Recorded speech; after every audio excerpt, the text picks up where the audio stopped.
Hello, good morning po sa inyong lahat at isa pong kagalakan na makita po kayong lahat at salamat po sa Panginoon that you are there in God's house dyan po sa Bacoor at purihin po ang Panginoon na nagkasama-sama po muli tayo at good morning po at it's nice to see all of you. Beautiful faces, nagagandahan at nagwagwapuhan ng mga anak po ng Panginoon. At bago tayo magsimula sa salita ng Diyos, batiin niyo muna po yung mga katabi niyo. Yan. Amen. Pa rin ang Panginoon. It's nice to see all of you. Preacher Noel, pogi pa rin. Amen. At meron ng Canadian dito. At muli po, kung po yung lingkod, Pastor Joshua Orias, bumabati po from Canada at salamat po sa Panginoon na patuloy po tayong ginagamit dito at salamat po sa Panginoon na kami po ay nagkasama-sama sa family, nagpapatuloy po ministry dito at patuloy po kami panalangin, kami po ni Ma'am Shi, ni Caleb na ingatan po kami ng Panginoon dito at marami po tayong contacts na ma-meet, na lalong marami mag-pray din sa atin at maging partner, no?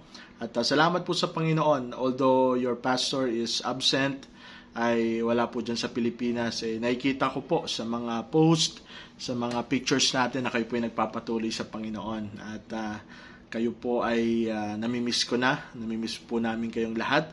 At pag-pray nyo po kami patuloy as we continue on serving the Lord. Right now, we are assisting Pastor Ricky dito po sa Tifila. And it's a blessing na maging part sa gawain po dito. Kaya po, tayo po ay patuloy na magtulungan sa biyaya ng Panginoon. No? Although tayo po ay malayo sa isa't isa, ay alam ko po na gagamitin po tayo ng Panginoon. Alright? So, open your Bible in the book of 1 Thessalonians chapter 2. 1 Thessalonians chapter 2 until chapter 3. Alright. 1 Thessalonians chapter 2.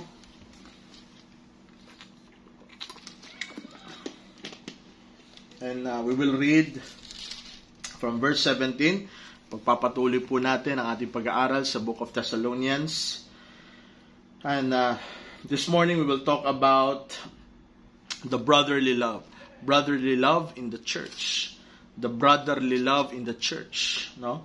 Ano ba yung qualities of brotherly love, mga kapatid? Alright? So, binabati po natin lahat ng ating mga members watching online and at the same time, mga nandyan po sa church. No? Happy Lord's Day po sa inyong lahat. At purihin po ang Panginoon. At ngayon po dito sa Canada ay Sabado ng gabi, no? At the same time pero Sabado po ng gabi, 10 p.m. Alright? Kung anumang oras nyo dyan, parehas lang. Alright, 12 hours, pero gabi nga lang. Okay? So, 1 Thessalonians chapter 2 up to chapter 3. We'll be reading from verse 17 up to chapter 3. Basahin po natin yung whole chapter ng chapter 3. Before we read, let's pray. Our loving Heavenly Father, God of Abraham, Isaac, and Jacob, the God of Israel, we praise and thank you for this wonderful day. It is your day that you have made, and we will rejoice and be glad in it. Lord, bless your people that are present, sitting, watching online, and Lord, we lift up to you each and every one, including, Lord, our brethren that are sick. You know them, Lord. We pray. We lift up to you, Sister Eden. We pray. We lift up to you, Sister Maria Fe, and other brethren, Lord, na meron pong mga karamdaman ngayon, ay pagalingin niyo po sila at samahan niyo po sila, Panginoon. At kami rin naman po dito sa Canada, ingatan niyo po at ang ministry po dito, Pastor Ricky at mga brethren po. At Lord, we ask for your wisdom, your guidance for us this morning.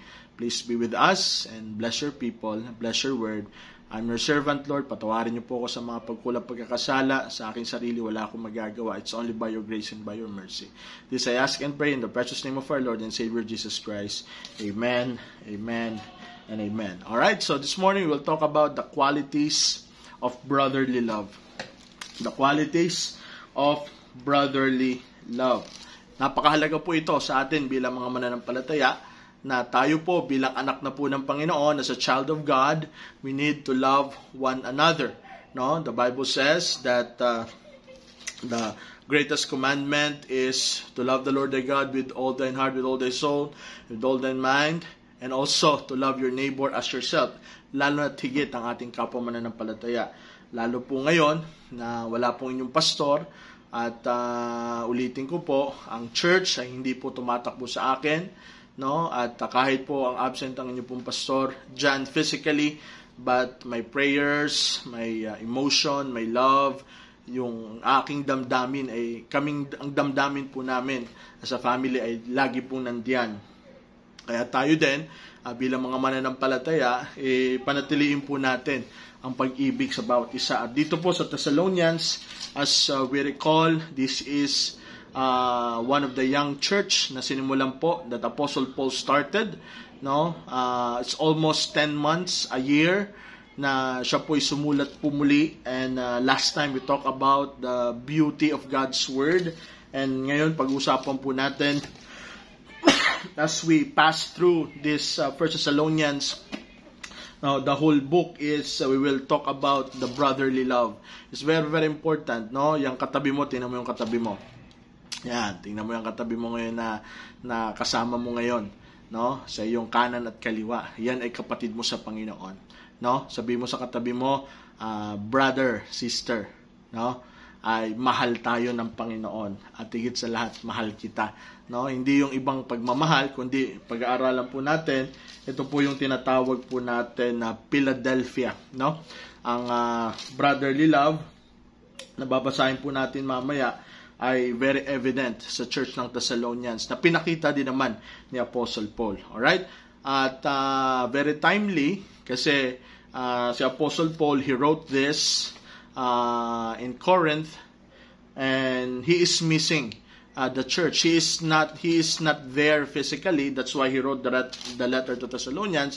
Halos katulad ko, nawala po ako dyan ngayon sa Pilipinas, and hindi po, sa totoo lang po, no, hindi po madali na mawalay po sa church, no, dahil marami po tayong trabaho dyan, marami pong mga kailangang pagministeran, at salamat po sa Panginoon for faithful men and women, mga church staff, mga preachers, at kayo po na uma-assist po sa gawain. At tayong lahat po ay equal sa Panginoon. Hindi po porket si Preacher Mark ay hindi pastor, but he is my fellow servant. Si Sir Avi, Brother Peter, Preacher Noel, Preacher Johnny, yung mga preachers po natin dyan, yan po ay fellow servant. Sila po ay kamanggagawa ko. While in my absence, they are not doing it for the sake of me, but they are doing it for the Lord.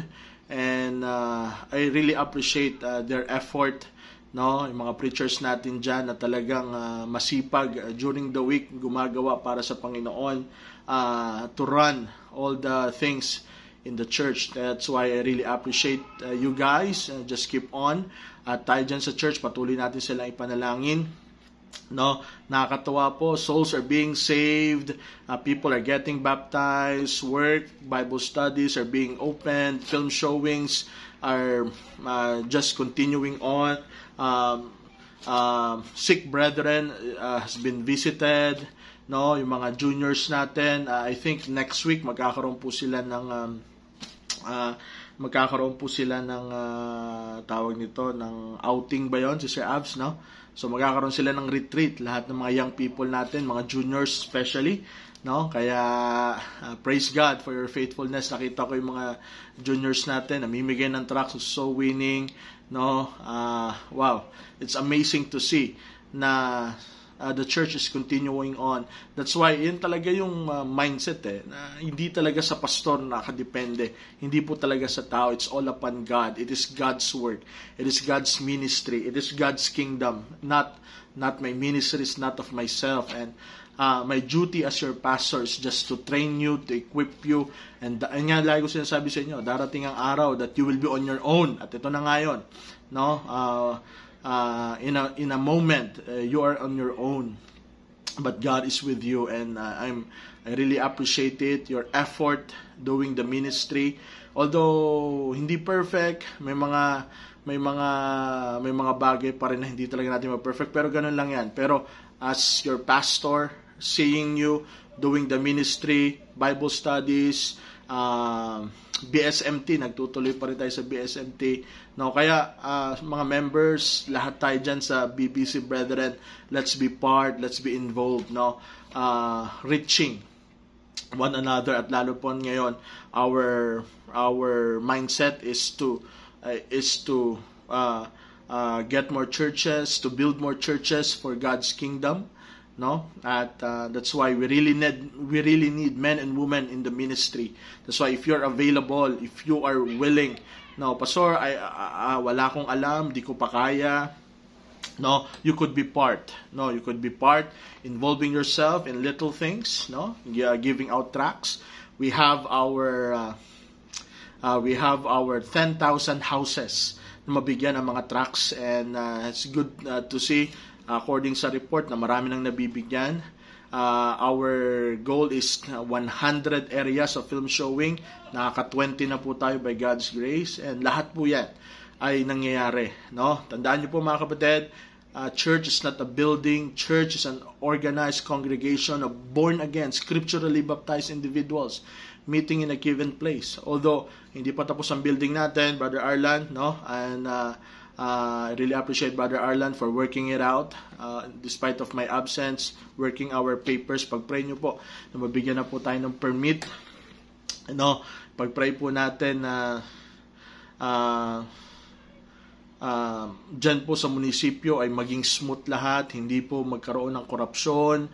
No, alam nyo na, no? If you ask Brother Arlan, baka manghingi pa yan ng mga lagay-lagay just to run the papers. Pag-pray natin na dalin tayo ng Panginoon sa mga taong-tao na hindi mangungurakot sa atin. We are building church building, not a business, but we are touching people's lives. We are impacting to the community, and I know that the devil will try to hinder everything. No, the devil will attack somebody that is not spiritual para guluhin ang gawain, guluhin ang pamilya nyo, kayong family na naglilingkod sa Panginoon, or maybe Satan will attack our physical. Katulad ngayon, may mga members tayo, may mga karamdaman na pinagpray natin, and we lift them up to the Lord. And there's so much going on. And we as a church, we need to show brotherly love, no? We need to show our effort. That's why as we study this word, makita po natin yung mga bagay na to. Kaya members, just keep on keeping on by the grace of God, and alam ko ang Diyos magpapala sa inyo, that God will reward you in due time. While we are here in Bacoor, people there in Naik are in Tanzar continuing on. Please pray for Brother Peter, Sister Marimar, and our brethren also in Naik and also in Bulacan. And thank you so much for your labor. Thank you so much for your love to the Lord, no? Na kayo po ay naglilingkod para po sa Panginoon. Alright? So, 1 Thessalonians chapter 2, at we say regards coming from Ma'am Shi and Baby Caleb. Please continue to pray po kay Ma'am Shi na siya po ay magkaroon po ng safe pregnancy. But don't worry, dyan po siya manganganak, and we will be coming back, no? At malapit na po, hintayin nyo lang. We are short stay here just to visit the family, at pagpray nyo po. At pagbalik po namin, magkakaroon po dito sa Toronto ng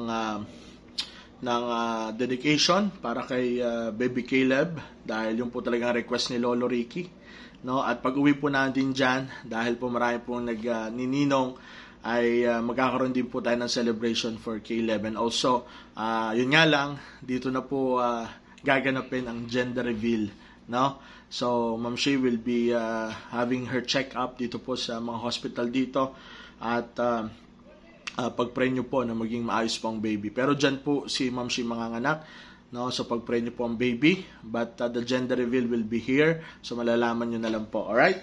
So 1 Thessalonians chapter 2, at verse 17 until chapter 3. Alright?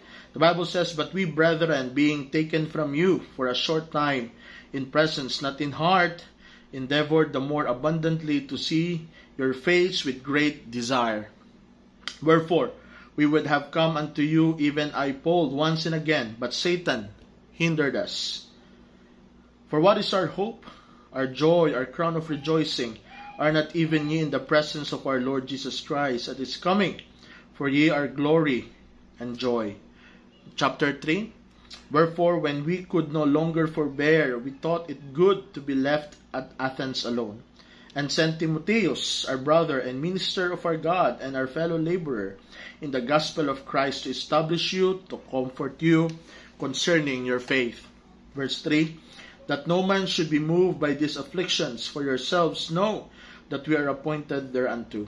For verily, when we were with you, we told you before that we would suffer tribulations, even as it come to pass, as you know. For this cause, when I could no longer forbear, I sent to know your faith, lest by some means the temper have tempted you, and our labor be in vain. But now, when Timotheus came from unto you, and brought us good tidings of your faith and charity, that you have a good remembrance of us, always desiring greatly to see us, as we also to see you. Therefore, brethren, we were comforted over you all in our affliction and distress by your faith." Verse 8, "For now we live, if you stand fast in the Lord. For what thanks can we render to God again for you? For all the joy wherewith we joy for your sakes before our God, night and day, praying exceedingly that we might see your face, and might perfect that which is lacking in your faith. Now God himself and our Father and our Lord Jesus Christ direct our way unto you, and the Lord make you to increase and abound in love toward another, and toward all men, even as we do toward you. To the end he may establish your hearts unblameable in holiness before God, even our Father, and coming of our Lord Jesus Christ with all the saints." Pagpalain po ang pagbabasa ng salita ng Diyos. So, what are the qualities of brotherly love? It's very clear, mga kapatid. No, sabi po dito, "But we, brethren," no, "we, brethren, being taken from you for a short time in presence, no, not in heart, endeavored the more abundantly to see your face with great desire." Apostle Paul, no, again, ay wala po sa Thessalonians because meron pong riot na nangyari, meron pong kaguluhan sa lugar na yan. Then, the brother helped him to go out, no, at nakita niya po na ang church na ito after 1 year ay nagpatuloy. Sa chapter 1, no, napakaganda ng testimony. Their faith sounded out all through the regions of Macedonia. At ngayon, he encouraged them to continue in brotherly love. So what are the qualities of brotherly love? No? At napakahalaga po nito as a church. No, we cannot live on our own. No, don't forget that it's you and God lang, pero hindi po, although okay naman yon, na ikaw at ang Panginoon, but you are created, that you, God, and others. Dapat maging people-oriented, maging others-oriented po tayo. That's what Christian love is. Alright? And people are trying to wonder, at kaya nga kadalasan may mga tao, alam nyo, may mga dahilan na bakit nila ayaw umattend sa church. Why? Because some of them, according to the survey, that Christians are cold and uncaring, malamig at walang pakialam, no? At isa pa, that ang iniisip lang ng church is all about money, no? Kaya ayoko mag-church kasi puro pera lang yan. So, yan po yung naging mindset ng maraming tao. Hindi po natin masisisi dahil kadalasan yung po ang napapakita po ng ilang mga simbahan. Some other churches, yun po napapakita nila that wala silang pakialam, no, sa ibang tao. They are cold and uncaring. At baka nga yung katabi mo, hindi mo pa nakamayan, hindi mo pa nangitian, no? Maybe you're just walking to the church, nakayuko lang, at you're just attending, then mamaya uwi na. So, it's very cold and uncaring. And that's one of the reasons why people are not coming to church. So, we need to show the qualities of brotherly love. And number 1, no, mga kapatid, is desires other. No? One of the qualities of brotherly love is he or she desires other. Ninanais no? Hindi nagnanasa, no? Iba 'yon, masama 'yon, pero ninanais na makasama ang bawat isa. One of the qualities, no, of a real believer, a real Christian, mga kapatid, is that he is longing to be with his fellow brothers and sisters. Yan po ang katangian ng isang tunay na mananampalataya, no? Ninanais niyang makasama ang isang kapwa niya Kristiyano. Alright? Dahil nga po, hindi po tayo dinisign ng Panginoon na mag-isa. No man is an island. No, meron pong fellowship. No, we need to be with each other.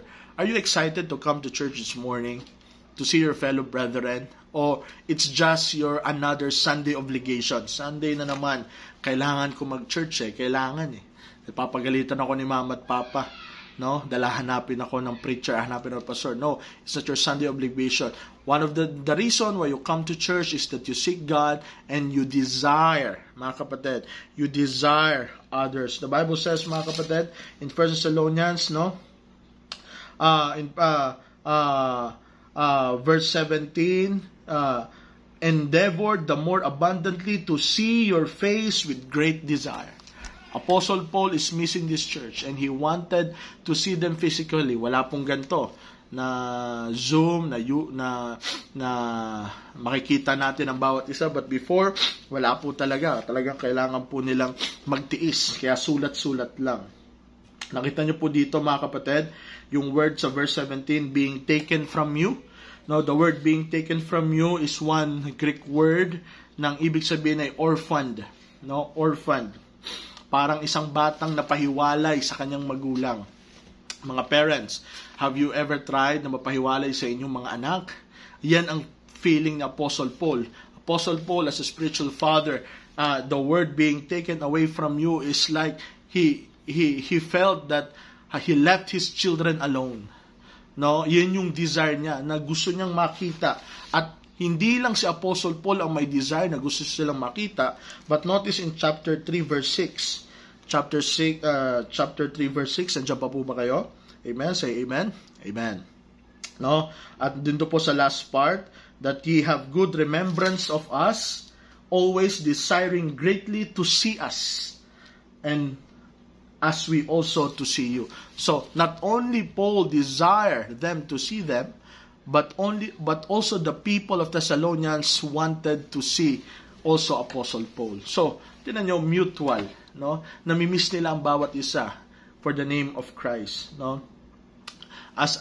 Just like your pastor, I'm missing you so much. No, ang hirap mawala sa church, ang hirap mawala sa iyong bahay, but of course, ito ang kalooban ng Panginoon for now. But my desire is to see you, at sana yan din ang desire nyo. Hindi lang sa akin at sa lahat ng mga brothers na talagang to the point na yayakapin mo, Brad, I miss you, sis, I miss you. 1 week, no? 1 week na nga lang magkita kung kadalasan, kung ma-absent pa, minsan, ilang buwan pa, mas matagal na, no? Kaya nga, ang isang tunay na mananampalataya, a mark of a true Christian, is that we are people-oriented. No? Na tayo po ay mga citizens ng langit. Dito po sa Canada, no, kahit saang bansa, meron po dito tinatawag na Jewish community. Alright? At sa Jewish community, mga kapatid, makita mo, sobrang lalaki ng mga bahay nila, sama-sama lahat ng mga Hudyo. At doon po, malapit sa kanila, doon po nakatira yung mga Filipino community. Doon po sa tinatawag dito na Butter Street. No? Ang daming Pilipino. Pag dumaan ka dito sa halos middle ng Toronto, ay makita mo sobrang dami ng Pilipino at doon sila nakatira halos lahat. Why? Bakit ang isang foreigner, why a foreigner will need to be together with his fellow countrymen? Why? Because merong isang emosyon, merong isang salita, no? Dito po sa Toronto, ang dami pong mga Ilocano dito. Kaya pag nakikita ko dito yung mga Ilocano, naalala ko sila Brother Daryl na sila Sir Nympha, no? Dami Ilocano dito at mga kanya-kanyang mga salita, no? So they are one in community. At tayo po, Bisaya, Ilonggo, Ilocano, Manileño, but if you're brothers and sisters in Christ, we are the citizens of heaven. Alright? We are a citizen of heaven. So, we are one community. Kaya nga dapat lagi nating namimiss ang bawat isa, mga kapatid. We desire to reach, other people. We need to see each other's faces. Kailangan natin makita ang bawat isa. Huwag kang maging others, At yung biro nga natin, yung iba sobrang yaman, Sa sobrang yaman nila, nakabili na sila ng sarili nilang mundo. They're so rich that they could able to buy their own world. A lot of people, and even Christians, are living in their own world as if you have no intention. It is not being Christ-like, mga kapatid. You cannot live alone. You can live what you want, but hindi ka tatagal, hindi ka makakarami. The work of the Lord, each other will bring us to collaboration, and when we are collaborating, we could do more for the Lord. Amen? Kaya po, don't be complacent na mabuhay mag-isa. Message me, Pastor, I need help. We need each other. Kailangan mo ng kausap. There's a lot of preachers there, preacher's wife, brothers and sisters. Sana after the service, hindi ka tatakbo agad at iiwan mo na ang lahat na parang hindi ka nag-church. Don't have that kind of attitude, mga kapatid. That's one of the things na kailangan po natin, na maging essential sa ating paglago, that we will not building castles. Dito po, ang lalaki ng mga bahay po dito, at kadalasan ang lalaki ng bakod to the point ay parang kastilyo.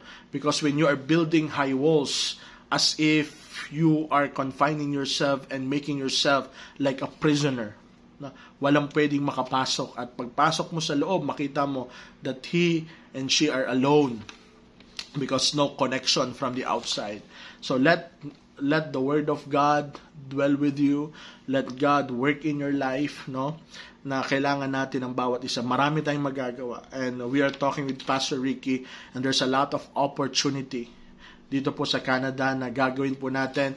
We are establishing right now, at nabalitaan ko kay Brother Sil na ino-organize niya na yung CPMP. We have our missions arm. We call Church Planting Mission Ministry Philippines, and it's now being registered, and we are collaborating with Pastor Ricky and with the CPMI here in Canada, and we are meeting with Pastor Jason, the board, and all of this, mga kapatid. There's a lot of new opportunities that are waiting using BBC. Kaya mga kapatid, kung gusto mo na lalo magamit ng Panginoon, serving God, at the same time, serving your family, ay makita ka na nag-fellowship sa church. Because sooner or later, you will call the church, you will call me. Pastor, I ask prayers, I need your advices. So, you cannot reach as far as you want if you are just alone. We need collaboration. And church members, brethren, it's always my saying, na maki-fellowship, makigala ka dyan, makisaya ka dyan. And last May 1, we have a good fellowship with other churches dyan po sa Dasmariñas as our Sport Fest. And it's nice to see all those faces, winning some, losing some, but it's okay. At least we enjoy, amen? At we appreciate all those players that we have, basketball team, volleyball team, all of these teams.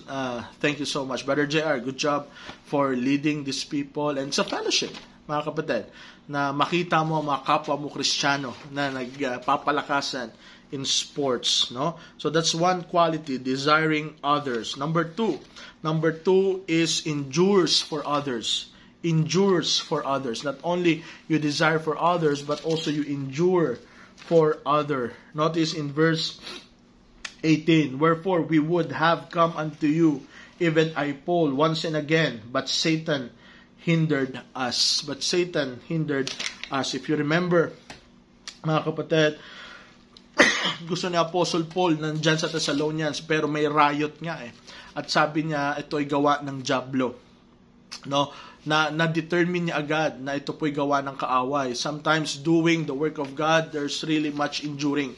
Mga kapatid, no, as we work with other people, kailangan talaga natin mag-sacrifice. And you see, there in the Philippines right now, I know it's very hot, no, and I really thank the Lord. Why? Even so hot, somebody are enduring under the sun, intense heat, and yet going out just to reach other people. Wow, it's so amazing. And that's enduring. Na madali na, it's so easy na hindi maghirap para sa iba. But you know what, mga kapatid? So binasa po natin na sabi po ng Bible sa verse 19, what is our hope or joy or crown of rejoicing? Are not even ye in the presence of our Lord Jesus Christ at His coming? For ye our glory and joy. Although Satan is hindering na makita ni Paul ang mga kapatiran, and yet Apostle Paul is enduring, no? As if, mga kapatid, that Satan is front of Apostle Paul, at sometimes sa ministry, ang kaaway ay nandiyan para usigin tayo, para i-discourage tayo. And yet, mga kapatid, if you're just continuing on for the sake of others, you are enduring the ministry, you are enduring for others. At sabi po ng Bible, that's the crown of rejoicing. Mga kapatid, that's the crown of rejoicing. No, a brotherly love, it endures for others, and you will see the sacrifice. Yung sacrifice na kailangan po natin. Not only it endures for others, it also rejoices. Amen? Nagagalak. Nagagalak ka ba sa katabi mo ngayon? Tinan mo nga yung katabi mo kung masaya, nakatabi ka ngayon. O nakasimangot. Sana hindi naman. Masaya ka ba? No? Why? Because Apostle Paul recognizes masaya siya. Nagsasaya siya. Dahil, let's read mga kapatid. No? So, chapter 3, verse 9. For what thanks can we render to God again for you? For all the joy wherewith we joy for your sakes before our God. Night and day praying exceedingly that we might see your face and might perfect that which is lacking in your faith. Alam mo mga kapatid, why Apostle Paul is rejoicing? Because darating ang araw, makikita niya sila, hindi man nila makita. Alright, listen to this. He may not see them physically in earth. Maybe wala ng pagkakataon. But Apostle Paul, mga kapatid, sinabi dito that night and day he is praying and he is looking forward to see their face, not only physical but someday eternally. I'm looking forward, mga kapatid, as your pastor, that someday I will see your face in heaven. That I am so happy that you are there because you serve the Lord. At sana yan yung ating kasiyahan. No, yan ang ating kasiyahan dahil our true reward, mga preachers, mga teachers, your true reward is the people. No, yung reward natin sa langit, bonus na lang yun. Pero mga kapatid, listen to this, yung mga nadala mo sa Panginoon, yung madadala natin sa Panginoon, that's our true reward. And someday we will see their face, even not physically, but they're in heaven. Sometimes, someday we will go to heaven at papasalamatan natin. Listen to this. Someday we will go to heaven and we will thank those people that being part of our lives. We will thank maybe our pastor, a missionary, a young woman, no, an elderly, somebody led you to Christ, maybe a preacher, no, whoever it is that somebody led you to Christ. But the question is there someone who will come to you and thank you that because of you,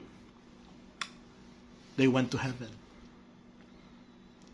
Kakamay ka, magpapasalamat ka sa taong ginamit ng Diyos para maligtas ka. Sa'yo kaya, meron kayong kakamay. Meron kayang kakamay sa'yo at magpapasalamat. Ate, salamat po. Ate, kuya, preacher, pastor, salamat po. Dahil sa inyo, nagpatuloy ako sa Panginoon. Meron kaya? Because of you, somebody committed, gave their life to the Lord Jesus Christ. Folks, don't go to heaven alone. Don't go to heaven alone. Huwag kang pumunta sa langit na mag-isa. Parents, your ministry, your mission field is your family. Your mission field is your family. There's a saying, and it goes the saying like this, before your child, if you are a family in the Lord, all right, you're attending church and everything, you're a family, before your child reach 7, make sure to teach him all the way to heaven. Before your child reach 7, make sure you teach him or her all the ways of heaven. Your family is a mission field. If you're a parent, if you're a father, if you're a mother, no, don't go to heaven alone. Because it is our rejoicing, mga kapatid, that we will see. At ako, I'm looking forward that I will see your face up there. Makakasama ko kayo na naglilingkod sa Panginoon at naglilingkod sa iba. Alright? And number 4, treat others as equal. What are the qualities of a brotherly love? Number 1, it desires others. It endures for others. It rejoices for others. Number 4, it treats others as equal. Tinatrato mo ang iba as your equal. Notice your Bible in chapter 3, verse 2. Are you still there, mga kapatid? The Bible says in chapter 3, verse 2, He sent Timotheus, our brother and minister of God, and our fellow laborer in the gospel of Christ, to establish you, comfort you, and concerning your faith. If you know Timothy, he is the closest companion. He is the compadre of Apostle Paul. Timothy is his prodigy. He is his son in the faith. At for many times, for many places, lagi po sila magkasama. But notice here, mga kapatid, that because Apostle Paul, although maganda na magkasama sila, but he sacrificed the companionship and the ability to help ni Brother Timothy sa kanya, sinacrifice ngayon to let Timothy to go to Thessalonica to check for them and for them to be their pastor. At notice, mga kapatid, his endorsement to Timothy, napakaganda. And sent Timotheus, our brother and minister of God, and our fellow laborer. Sometimes in the church, we will not show our brotherly love because sometimes when we treat other people, we think less of them, or kaya we think that they are best compared to us. So, marahil baka tingin mo sa iba mas mababa o kaya naman mas mataas yan. No sir, no ma'am. Brothers in Christ, all of us are fellow laborers. Hindi ko sinasabi, si Preacher Mark preacher lang yan. Ako pa rin, no. Preacher Mark, Preacher Johnny, Preacher Noel, all the preachers there, they are my fellow laborers. Sila'y aking kamanggagawa. You are my fellow laborers. Because kahit wala ako, you are doing the job that I'm doing. You are my fellow laborers. At sa church, mga kapatid, wala pong pataasan. Lahat po tayo ay equal sa harap ng Panginoon. Magkakaiba nga lang ng trabaho, but it's the same. We are equal. Pare-paras tayong natutulog, pare-paras tayong kumakain, pare-paras tayong, we all the same go to the comfort room. All of us are equal. And we treat others equally. Maybe you are living in a subdivision, maybe you have a car, maybe you have a nice house, maybe you think of less of other Christians na nangungupahan lang, na maliit lang ang bahay, na mahirap lang. Don't ever think of that. We are equal with God. We are equal with the Lord.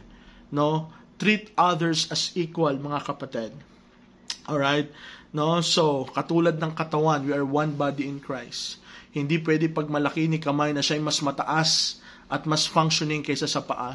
Hindi pwede pag malaki ni mata na siya ay mas magaling kaysa sa bibig at sa tenga. All of us are functioning appropriately. We have a coordinated movement because we are one in the body.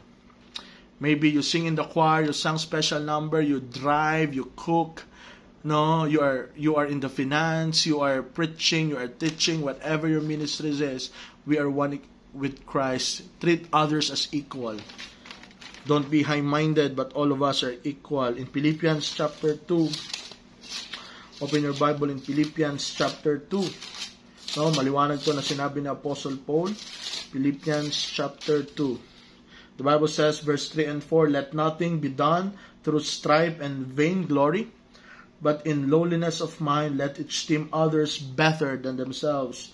Look not every man on his own things, but every man also in the things of others. Mga kapatid. So, hindi po mataas, kundi lowliness, humility. Let's treat each other with equal, mga kapatid. At hindi po mas mataas kaysa sa isa. Lahat po tayo dyan sa church. Iba-iba man ang ating background. Here in Canada, in Toronto, it's very diverse. It's very diverse. All ethnicity, all color, maybe all nations are here. Vietnamese, Chinese, Filipino, of course, Canadian. Ang dami pong immigrants po dito. Iba't iba pong lahi. You know what? But all could afford steak. All could afford a car. Why? Because silently, no, hindi lang halata, Canada is a little bit of socialism, but everybody's equal.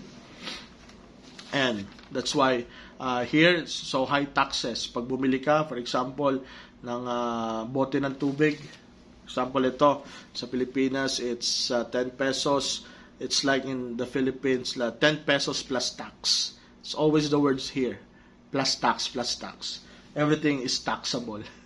Alright? Ang laki ng sahod, but everything is taxable. So, why? Because lahat pantay-pantay dito. No? At talagang lahat kaya ma-afford. Yung construction worker dito, kaya magkaroon ng Mercedes-Benz. No? Yung typical na teacher, kaya magkaroon ng bahay na maganda, na malaki. So, why? Because socialism, equal. But meron nga lang mga disadvantages, may advantages, no? And magulo ngayon dito because they are trying to pull down the government. They said that Trudeau is not managing it right, but I don't know. Bisita lang ako dito. But of course, there's no country that is perfect. But we as a citizens of Christ, we as a citizens of heaven, as brothers and sisters, treat others equally. Wala pong pataasan dyan. Wala pong payabangan, wala pong payamanan, wala pong pahirapan. Ikaw naman, sa tingin mo na parang wala ka, wag mo naman isipin na awang-awa ka sa sarili mo. Don't ever think that way. That's why, that's a problem. Sometimes we think less of ourselves compared to them. Mayayaman yan sila. No. Parehas na dugo ang nagligtas sa'yo. The same blood, the blood of the Lord Jesus Christ, that save you from your sin. No, we're equal. No, utak mo lang yan na nag-iiba. Diba? Utak mo lang yan. Akala mo lang na hindi ka pinapansin, but you know, especially in our congregation, maybe you will think, hindi naman ako mapapansin dito kasi marami na. No, don't ever think that. It's upon your attitude if you will think that way. Maybe I'll just transfer to other church kung saan magagamit ako, to a small church. No, wag mo ipag-pray na yung pagtatransferan mo na maliit, wag mo ipag-pray na lumago, kasi pag lumago yan, aalis ka na naman. So minsan may mga ganong kaisipan No, hindi na ako napapansin dito, hindi na ako nagagamit dito. It's just you.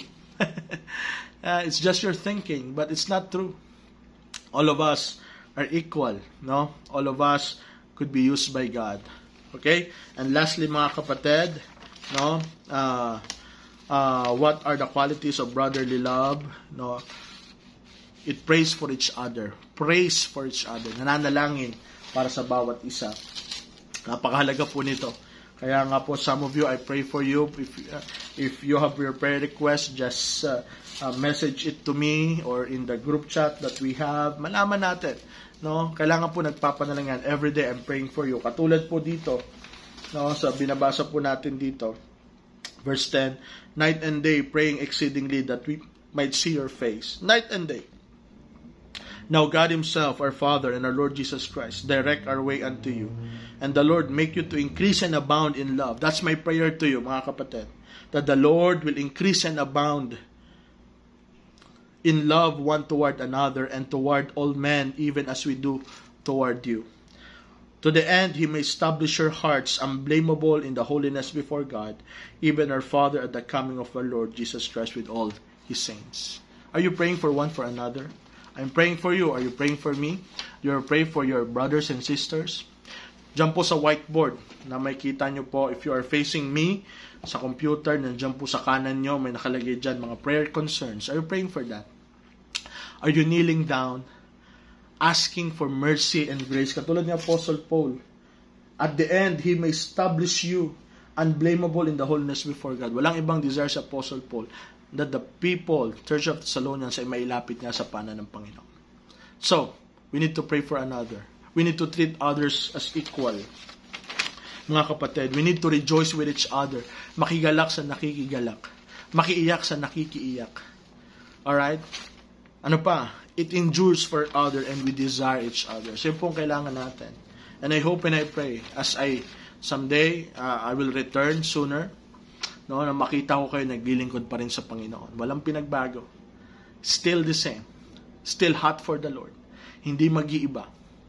Dahil lahat po tayo naglilingkod sa Panginoon. Marahil nandito ka, bisita ka, wala ka pang katiyakan ng langit. Hindi aksidente, ba't ka napunta sa Bucor Baptist Church? Salamat sa nag-invite sa'yo. Mahal ka niya. Kaya ka niya dinala sa church. And you need the Lord Jesus Christ. Are you alone? Are you living in sin? Why not choose the Lord? Ask for forgiveness of all your sins. Let the Lord Jesus Christ comes to your heart and be the King of your heart. And He will take care of you. Mga kapatid, let's continue to show our brotherly love. Ang dami pang nangangailangan. Ang dami pang opportunities. Don't live on your own.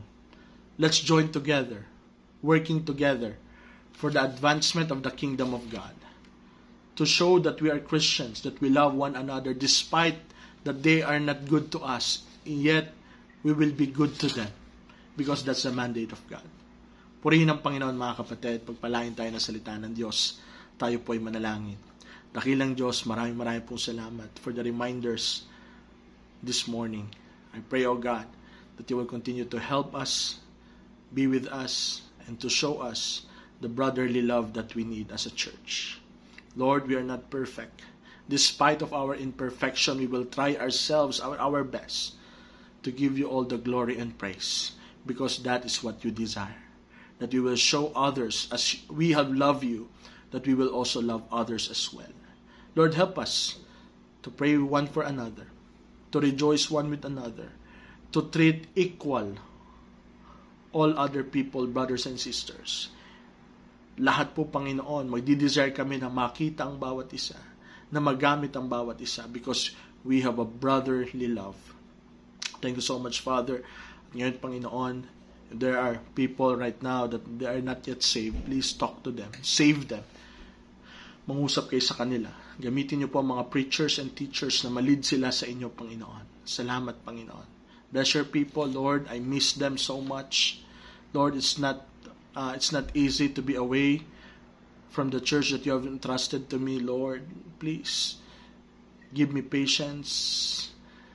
Give me the long suffering that I need until I see them again. Lord, alam Niyo po kung gaano ko po namimiss ang Pilipinas, but Lord, for now, it's my duty and responsibility to be with my family and to present the work here, and know, Lord, that You will continue to work.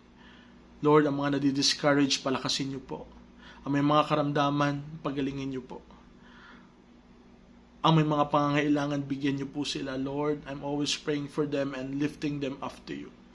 As their pastor, Lord, I'm longing to see their face again. And Lord, please strengthen them until we see each other. Thank You so much, O God, for the privilege that I could talk and to see all Your children there in Bacoor. Maraming pong salamat. Pagpalain Niyo po sila. Sa lahat ng mga nanonood online, ang lahat dyan po nakaupo, patuloy kayong gumawa at kumilos. We thank You, Lord God. This I ask and pray in the precious name of our Lord and Savior Jesus Christ. Amen. Amen. Maraming pong salamat. Preacher Mark, good job. Thank you. Brother Romel sa AVTech, good job. And greetings again from Canada. Pastor Ricky is saying his greeting to you. And I hope to see you again. Just continue on.